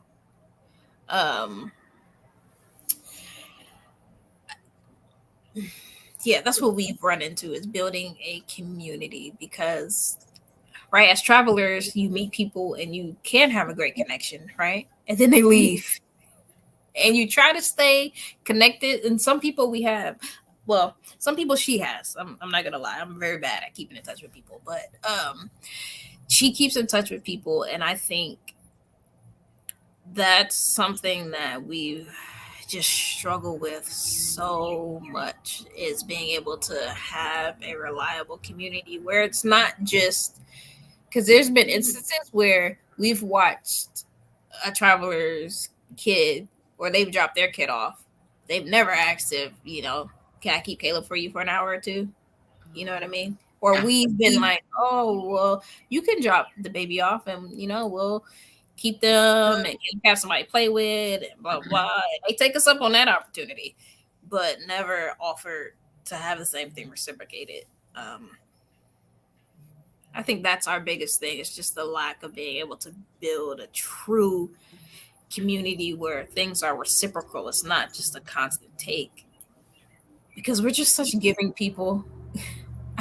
That's something that is at our core very important to us, especially when we're in places for a long period of time, like in Mexico, where we do toy drives, or we make sure we do certain things quietly. We don't post on social media, we don't talk, we don't let people record, we don't do any of that. But at our core, it's really about giving back and trying to build a community, which makes it easier when you speak the language. Which is why I'm working really hard to be fluent in Spanish. But being aware that you being in their space, because that's their space, you visiting or living long term affects them like a lot. So awareness too. So making sure you're aware of that. Do you think community? Do you have a city in? Okay, so wait. 2 questions about location. Do you have a city in mind that you think would be a great place to build roots and create community based on what you've experienced so far? I don't know. Do you have?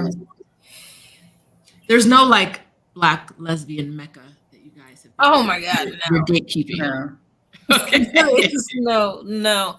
And it's crazy because there's a lot of Black lesbians but most of them tend to be single, right? And it's very hard. It's a very, very niche community. Or they never had their kids. Yeah, that too. So But we go out and do stuff with Caleb. Talk about travel privileges via credit cards, airline travel. Oh my goodness. Pause. Is that available on your blog? No, we Okay. do not write about travel points and rewards, but we do use them. Yes. Okay. All right. Same. I use them. I don't talk about them. So, okay, we can address this. Just we're not going to forget your comment, the real deal. I just want to make sure if there was an easy way, just give them a link. That's it's kind of a long conversation. It can be a long conversation. You guys can always reach out to us. We're open. We Oh my gosh. Yes. We answer so many questions. We've helped people build their blog. Like, we've done so much free work and help because we just are naturally so giving.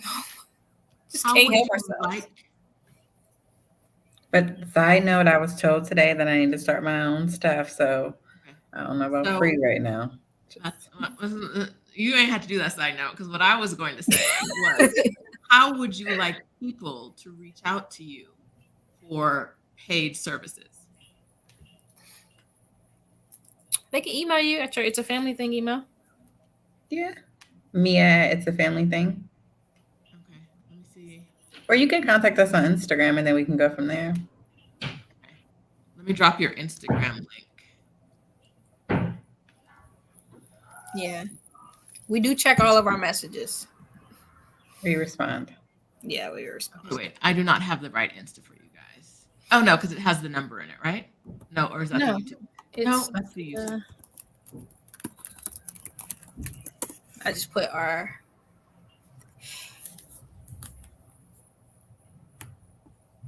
Oh, let me find that. Okay, let me get that. Pop it in here. Boom, boom, boom, boom, boom. We're working on this, people. We're working on this. So, you guys, we're not family yet, but one thing you should know about me is if you come on this channel, you should not leave here with unpaid labor. I don't believe in that. So, don't hit them up trying to get them to work for you for free. All of you watching right now. You know how we do it here. I don't like unpaid labor. Not for Black women. With kids to raise. My goodness.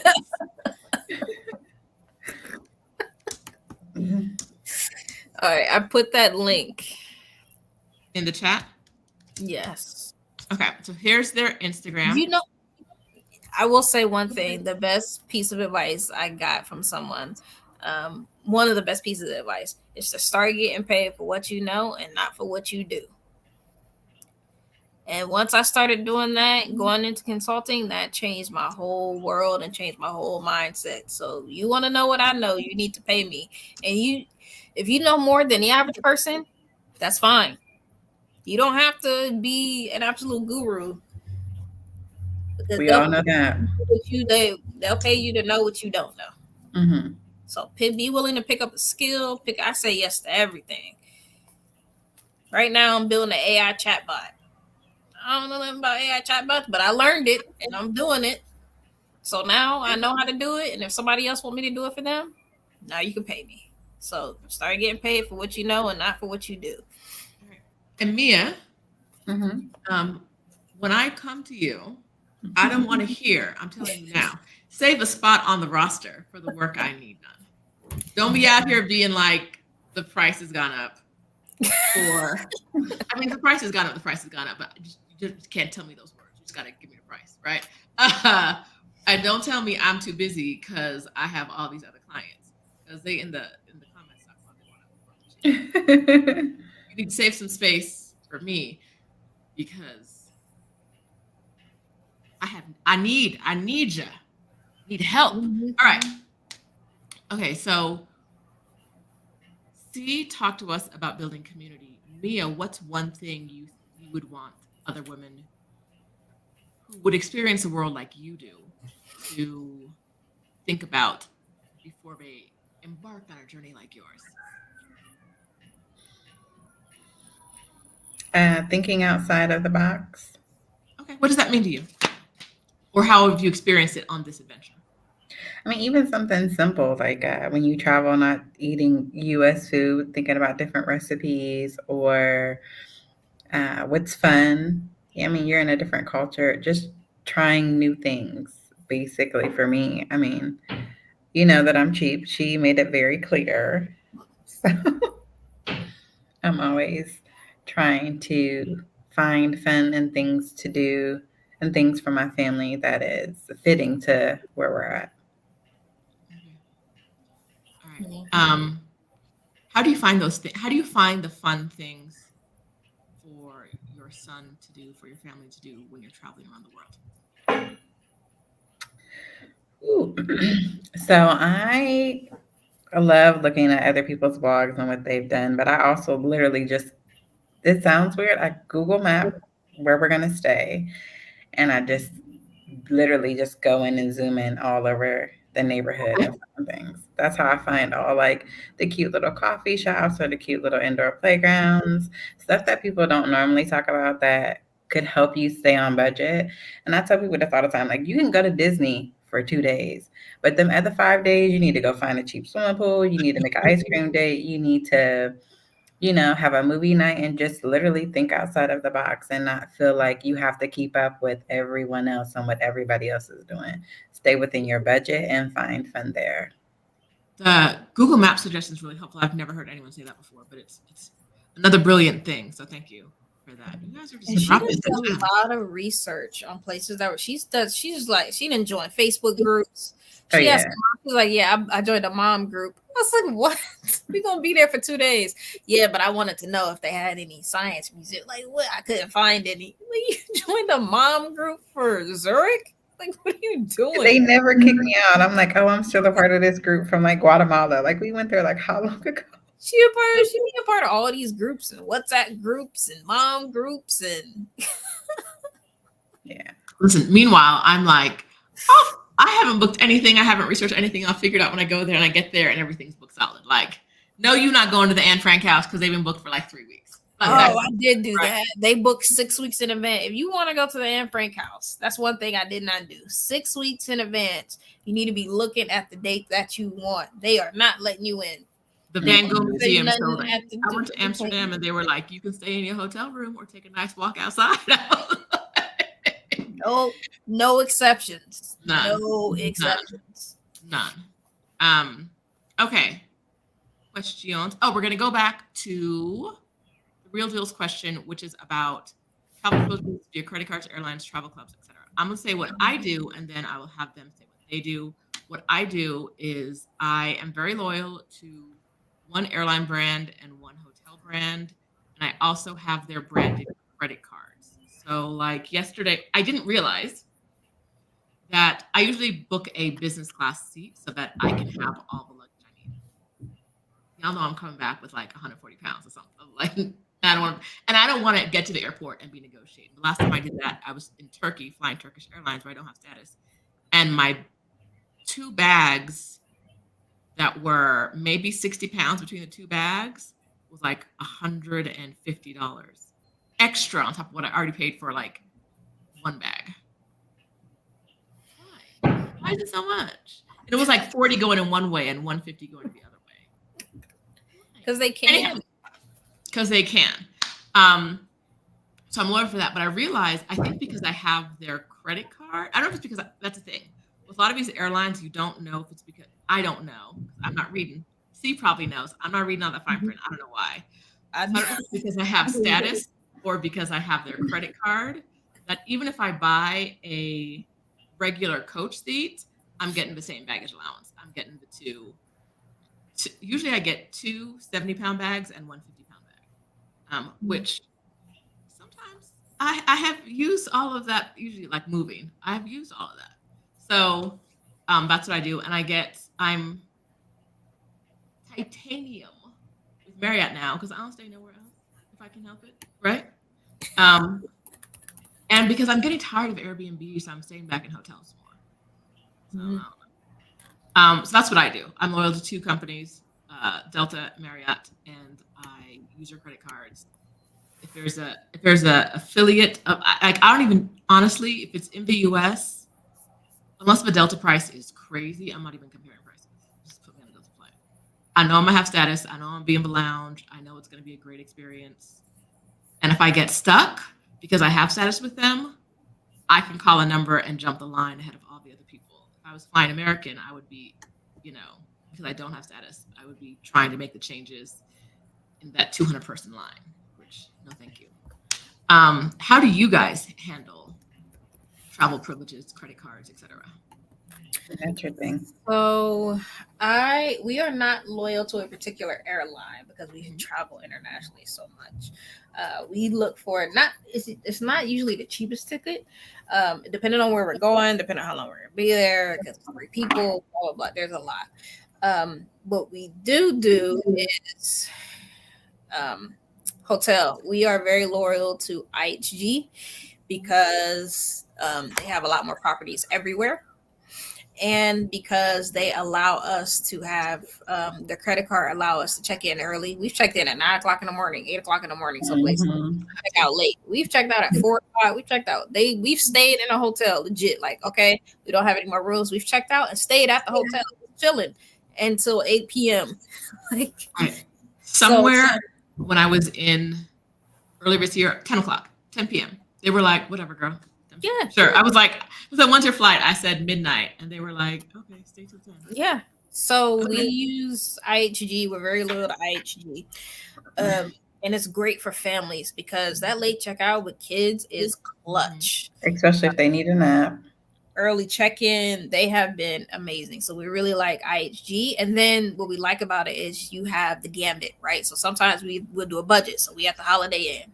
And then sometimes we're at the Intercontinental, and it's really nice. But their points actually go further, which we like. So you can get a room for 9,000 points, right? So we really, really like IHG. We have American Express Platinum for lounges, really exclusively for lounges for the most part, because it saves us a lot of money on food because we usually have to buy food at the airport. There's 3 of us. Why? That's $100 right there. And don't add a cocktail. So much. So so it gives us access to lounges. We can hang out in the lounge. We can have food. So that pays for itself. And then we have our business credit cards because we're able to, write off some of our expenses because of the blog.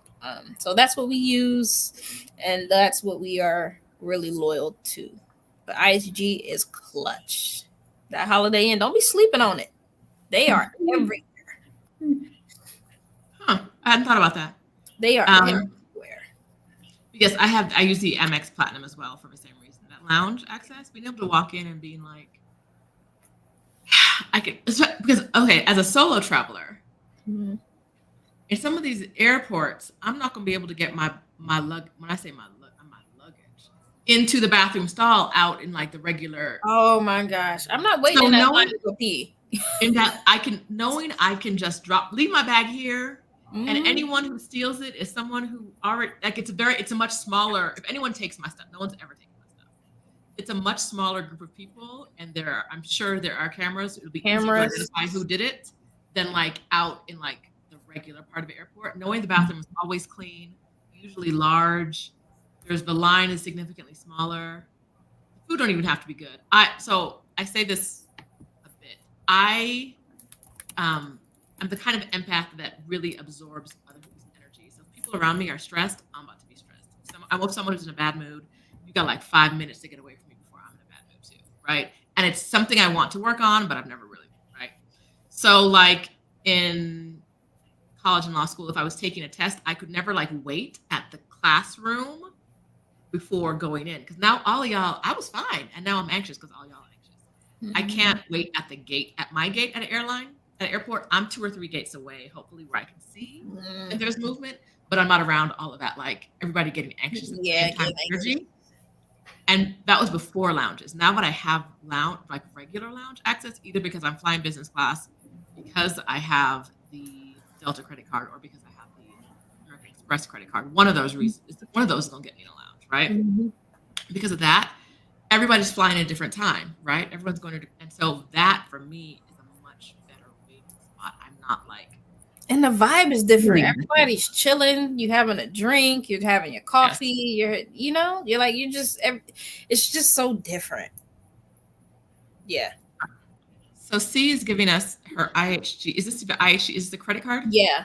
IHG's referral link.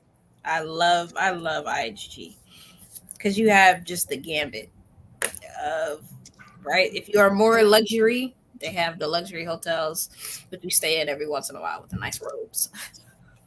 Okay, if I go to a hotel that's like standard or above, like if I'm a Marriott person, if I'm in a Marriott or above, or even one of those like independent ones that are still within the chain, if you don't have robe and a slippers, I'm looking for sideways.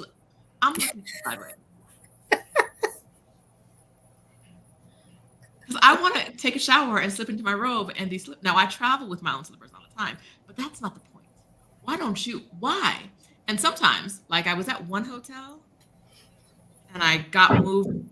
They didn't have like an upgraded room available, but they were like, if you wait till the next day, we can move you to an upgraded room. It happened twice to me recently. The first time, the second room, the upgraded room, had the robe and slippers. The first room didn't. So y'all have them, but not for everybody. The second room, this was in Europe. I swear to you, the first room didn't, but the upgraded room had washcloths, and I was like, man, let me tell you about these washcloths around the world. Why don't they have washcloths? Like that is one of our. Okay, so we gotta talk about this, right? We gotta talk about this because it's a thing. Why don't they have washcloths? So when we went to Asia. They got everything in Asia. They have the ones that are little, they look like little tablets, and then you put water on it, they expand. Yes. Oh my gosh, those are the best things in sliced bread because why don't they have washcloths? And then in Germany, they was mad because they're like, you only use these for your face. Y'all do. We wash our bodies with our washcloths. I don't know what y'all got going on, but no, we have washcloths. So I travel. When I remember, I travel with my own, especially when I'm going to Europe. But the fact that hotel had them, but not for everybody, I was like, you don't see how janky this is? We don't all want to be clean? Or they used to take our washcloths and not bring us more. Why are you not bringing us more washcloths? But tonight. Wait, we stayed at an all-inclusive in Jamaica, and they had washcloths like every third day. One day we were like, we need washcloths, and she was like, I ain't got none. Cleanly was like, I don't have any. A couple hours later, we're like, hey, did you forget about the washcloth? She was like, there's still none. And I'm like, not only is it an all-inclusive in Jamaica, the primary guests in that all-inclusive were Black American tourists. Y'all need more washcloths. Go to Walmart. I know there's a store on this island, but they were owned Cut a towel by a in European company. They were owned by a Spanish company. I was like, that's why. That's why. Y'all ain't got enough washcloths for everybody. So some days they would bring them, and some days there would be none. Oh my god, we had to talk about that. And then somebody said can't be unlimited water in the lounges. Oh my goodness, no, you can't. And we take all the juice we can on the flight. In the bag on the way out. And on the flight, put it in my bag because I'm not showing up to the hotel, the Airbnb, whatever, and having no water. I got water in my bag. We got water, yes, and fruit.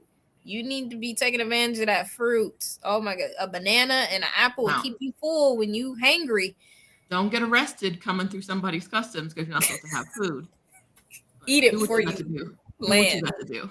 I shouldn't even say this on camera, but last time I came into Mexico, I came from South Africa. They were like, do you have any food? I had at least 20 food items in my, but it wasn't like fresh food. It was like. They don't care about that. Girl, Caleb then came through customs in all type of countries. He got apple seeds in his pocket. He got Caleb said, forget about your natural flora. Caleb don't care about I got what I got. Environment at all. Who gonna check him through with the apple seeds? We was in Malaysia, and I'm pretty sure it's some apple trees going from him. I'm like, dude. Yes. Caleb be trying. He want to save all the apple seeds so he can grow some apple tree. He want to save all the seeds from the oranges so he can grow an orange tree. Dude, if you don't throw these things away, he been going through security, all types of. I love it. All right, y'all. I want to thank you so much for being here with us today. The audience loved ya. I am so glad I got to experience. Thank you, Tiffany Marie, for sending me to your cousin. We're going to continue the Pride series next week with a woman who I believe we'll talk about that next week. That's next week's subject. Thank you guys for being here. If you're not subscribed to their YouTube channel, Itzafamilything, it is in the link to this description. I will also add their Instagram and the links that we shared here into the description. Thank you guys so much for being here with us. Are there any parting words that you guys have? No, thank you guys so much. It was so much fun. Yay, thank you for being here. If you're in my YouTube membership, I'm going to end this right now and go over to Zoom. So meet me over on Zoom. If you're not in my YouTube membership and you want to come hang out with me on Zoom and the rest of us, there's a join button somewhere below. And then you'll get information about how to meet us on Zoom in the next few minutes. All right. Thank you guys so much. You've been a wonderful team. You got all of us on to join the team. Thank you so much. I'll talk to you guys. Thank you. Bye. Bye.